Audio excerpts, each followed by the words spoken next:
Thank you, Mr. Chair. I appreciate the opportunity. And I think one of the reasons for the request today is that today is the deadline for much of the application process around the Canada Summer Jobs Program. We didn't want to waste your time, and I think we'd hope that the pressure would lead the government to dropping the requirement, and that's not so, and so we find ourselves here today. I'm rising on the same point of privilege on the Canada Summer Job Program. I want to highlight 2 points that I think are relevant to this discussion.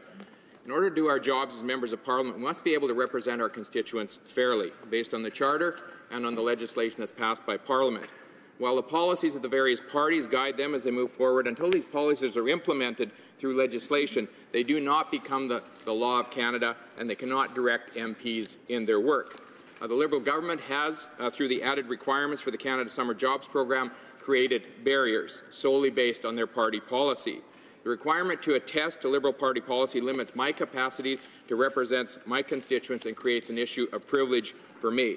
They've also made it impossible for many of my constituents to access a government program because of their inability to support the Liberal Party policy.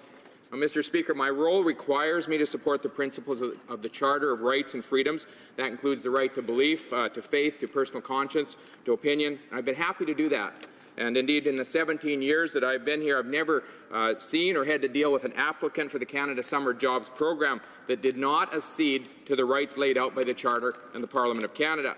There have been many programs that I agree with, many others that I disagree with. However, the rights and requirements of each were a matter of parliamentary discussion and decision.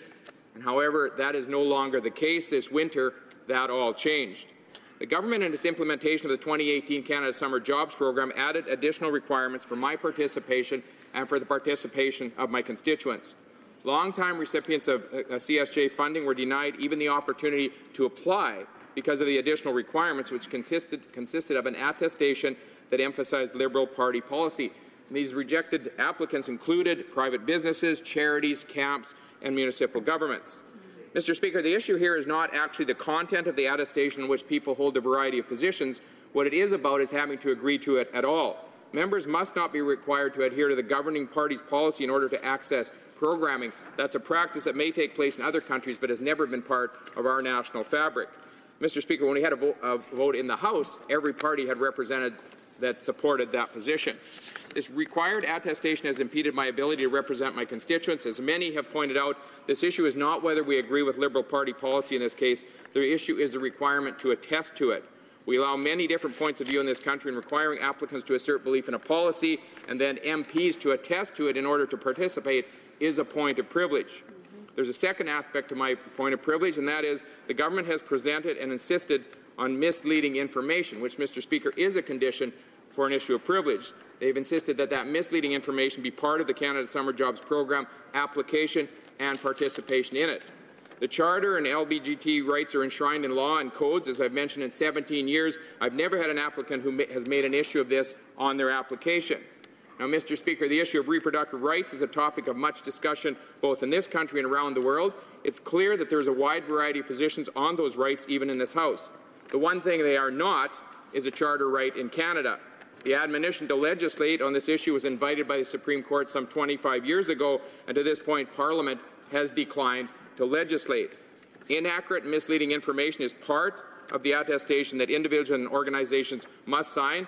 It's been reinforced by numerous other communications pieces of this government. It is that misleading information that has made it impossible for me to participate, and it is misleading information that has prevented my constituents from participating. Our members' privileges can be violated by the provision of inaccurate information, and if we look at the attestation, we see it is inaccurate. I and applicants are required to adhere to the Charter. They are required to respect LGBT rights, but we are not required to subscribe to Liberal Party policy distinctives around reproductive rights in order to participate in Canadian politics. I'm afraid we're well into debate now, and I expressed my one concern, which was about the question of timeliness, and other is about this being a matter of debate on which members have very strongly views, which I completely respect and acknowledge. However, this is what it seems to me. Nevertheless, I will examine the matter and come back to the House, but I think I've heard enough about it for now. I thank honourable members for their interventions on this. We don't have endless interventions on questions of privilege, as members will know. I appreciate the member for Langley Aldergrove raising the question. I thank the honourable member for Cypress Hills Grasslands for for his intervention, but I do think I've heard enough. And if it's in the same issue, I'm not going to. There's no need for a point of order unless it's on a different issue. If it's a different issue, the member for Perth Wellington has a different issue. Thank you, Mr. Speaker. And I do rise on a point of order, not a point of privilege. And to illustrate that, I would draw your attention to Beauchene's Parliamentary Rules and Forms at citation 26.1 and 26.3, page 12, 6th edition, which illustrates, Mr. Speaker, as you will know, that you as Speaker can rule on points of order, but on a point of privilege, you are simply making a prima facie case that's ruling on such and then bring it to the House for a motion.